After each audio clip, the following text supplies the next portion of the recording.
ভারতের আরও একটি ইন্টারেস্টিং প্লেসেসের মধ্যে একটি হলো অন্ধ্রপ্রদেশের লেপাক্ষী মন্দির। 1538 সালে বিজয়নগর সাম্রাজ্যের দুই ভাই এই মন্দিরটি তৈরি করেন।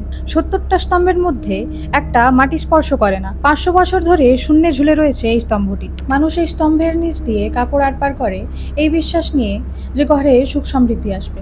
ব্রিটিশ আমলে এক ইঞ্জিনিয়ার এই স্তম্ভটি ভাঙারও চেষ্টা করেন, কিন্তু একটি যেন আরেকটির সাথে মিলে রয়েছে। সাথে সাথে পুরো মন্দির কেঁপে ওঠে এবং তখনই ভাঙার কাজ থামিয়ে দেওয়া হয়। এমনকি জায়গাটির নাম রামায়ণে উল্লেখ রয়েছে। রাবণের সাথে যুদ্ধ করতে গিয়ে জটায়ু আহত হয়ে এই জায়গাটিতেই নাকি পড়েছিলেন এবং রাম তাকে তখন একটি কথা বলেন, লেপাক্ষী, অর্থাৎ ওঠো হে পাখি। সেই থেকেই এই জায়গাটির নাম লেপাক্ষী মন্দির এবং এই ঝুলন্ত স্তম্ভটি এই জায়গাটিকে ভারতের একটি অন্যতম মন্দির করে তোলে।